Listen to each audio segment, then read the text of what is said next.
नमस्कार दोस्तों, युतराज अकेडमी के ऑनलाइन प्लेटफॉर्म में आपका फिर से स्वागत है।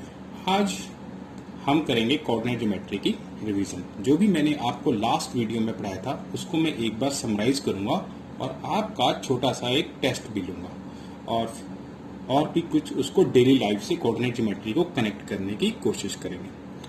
दोस्तों, कोऑर्डिनेट ज्योमेट्री क्या है? क्या हमने इसको पढ़ने से पहले कभी यूज किया है? क्या हमने कोऑर्डिनेट ज्योमेट्री का जो बेसिक कंसेप्ट है, क्या हम उसको कभी यूज करते हैं अपनी लाइफ में? बिल्कुल हाँ। अभी मैं आपको एक एग्जांपल देता हूं दोस्तों।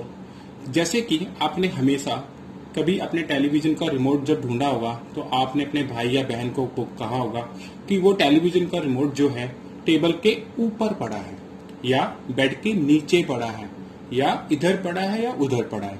तो जब आप ये सब कर रहे हैं तो आप क्या कर रहे हैं? आप इसमें टेलीविजन के रिमोट की पोजीशन को स्पेसिफाई कर रहे हैं with reference to some object. किसी ऑब्जेक्ट के रेफरेंस से को लेकर आप टेलीविजन के रिमोट की पोजीशन को स्पेसिफाई कर रहे हैं और जिससे कि किसी को उसको ढूंढने में सहायता हो। सेम चीज हम अपनी मैथ कोऑर्डिनेट ज्योमेट्री के चैप्टर में भी यही चीज करते हैं। हम किसी पॉइंट की पोजीशन को स्पेसिफाई करते हैं, उसकी लोकेशन बताते हैं with reference to two perpendicular lines या वन लाइन और सेट ऑफ लाइंस। तो यहां से हमारी कोऑर्डिनेट ज्योमेट्री की यूज आता है। आइए दोस्तों, अब मैं आपका टेस्ट लेना शुरू करता हूं। अब इस एक्सिस को, इस हॉरिजॉन्टल लाइन को हम अपने सिस्टम में क्या बोलते हैं? X axis, right. और इस वर्टिकल लाइन को कोऑर्डिनेट सिस्टम में हम वाई एक्सिस कहते हैं। अब मेरा सबसे पहला सवाल आपसे ये है कि आप बताइए, ये जो एक्सिस है ये प्लेन को कितने पार्ट्स में डिवाइड करती है? तो इसका सही आंसर है 4 पार्ट्स में।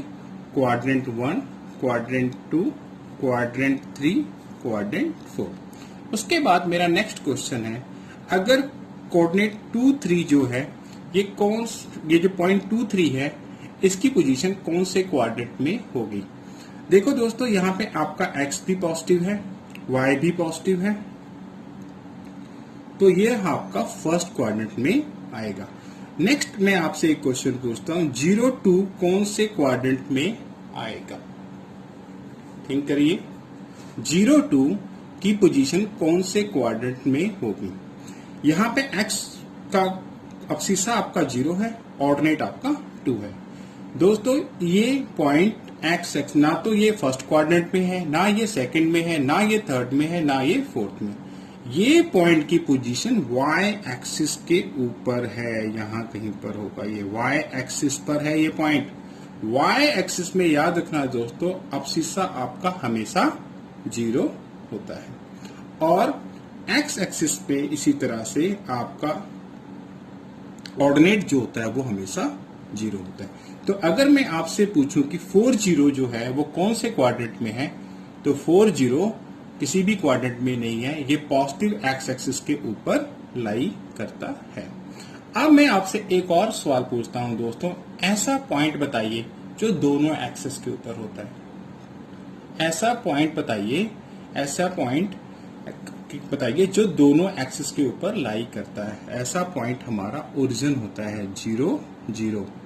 ठीक है, 0, 0 ये जो पॉइंट है आपका दोनों एक्सिस के ऊपर लाई करता है। नेक्स्ट क्वेश्चन मैं आपसे पूछता हूं, अब्सिसा क्या होता है? What is अब्सिसा? अब्सिसा जो होता है बच्चों, वो एक्स वाई एक्सिस से परपेंडिकुलर डिस्टेंस होता है किसी पॉइंट का। क्या बोला मैंने? Abscissa is a perpendicular distance from y axis. इसी तरह से मैं आपसे क्वेश्चन पूछ सकता हूं कि ऑर्डिनेट क्या होता है? Ordinate is a perpendicular distance from x axis. तो ये परपेंडिकुलर डिस्टेंस 3 है यहां तक, क्लियर? और ये 4। चलिए एक सवाल और कर मैं आपका टेस्ट ले लेता हूं। आप -2, 3 को कैसे लोकेट करेंगे? -2, 3 को आप प्लेन में कैसे लोकेट करेंगे? अब्सिसा -2 यहां कहीं पे होगा दोस्तों, y3 यहां कहीं पे होगा तो -2 पर मैं एक परपेंडिकुलर लाइन ड्रॉ करूंगा, एक 3 पे मैं परपेंडिकुलर 3 पॉइंट से पास होती हुई एक परपेंडिकुलर लाइन ड्रॉ करूंगा, जहां पर ये दोनों मिलेंगे वो मेरा पॉइंट होगा -2 3। आई होप आपको ये सब समझ आ गया होगा। तो इस तरह से आप दोस्तों ये चैप्टर आपको बहुत ही आसान लगने वाला है और ये बहुत ही आसान चैप्टर है, लेकिन ये चैप्टर आने वाले 3 चैप्टरों की बुनियाद है, बेस है। तो इसको समझ लीजिए। ये देखिए परपेंडिकुलर डिस्टेंस, यहाँ पे क्या दिखाया गया है आपके, जो ये 3 है, ठीक है। जब मैंने ये परपेंडिकुलर डिस्टेंस परपेंडिकुलर ड्रॉ किया एक्स एक्सिस पे, तो ये 3 पे मिला ना, तो ये मेरा अब्सिसा है। या ये वर्टिकल डिस्टेंस अगर आप देखो तो 5 है, तो ये मेरा ऑर्डिनेट है 5, ठीक है। इस तरह से हम जो मैंने आपको बातें बताई हैं उसको ध्यान से दिखा। अब यहाँ पे 4 पॉइंट है, इसका मतलब क्या है, ये इसका अब्सिसा 4 होने का मतलब क्या है कि इसका परपेंडिकुलर डिस्टेंस y एक्सिस से 4 है। ऑर्डिनेट का 4 होने का मतलब क्या है, इसका परपेंडिकुलर डिस्टेंस x एक्सिस से भी 4 है। ये वाला डिस्टेंस की बात हो रही है, ठीक है। तो ये टॉपिक आपको समझ में, ये चैप्टर बहुत ही ज्यादा आसान है। The coordinates of the origin are 0 0। अब ये देखिए, to locate the position of an object और a point in a plane we require 2 perpendicular lines. तो मैंने जैसे आपको बताया था स्टार्टिंग में जब हम रिमोट को ढूंढ रहे थे, तो रेफरेंस लाइंस हैं ये 2 परपेंडिकुलर लाइंस। और परपेंडिकुलर डिस्टेंस हम इसलिए यूज करते हैं क्योंकि वो किसी भी लाइन से यूनिक होता है। यूनिक मतलब एक होता है, यूनिक होना बहुत ज्यादा जरूरी है, ठीक है दोस्तों। Thanks for watching our video.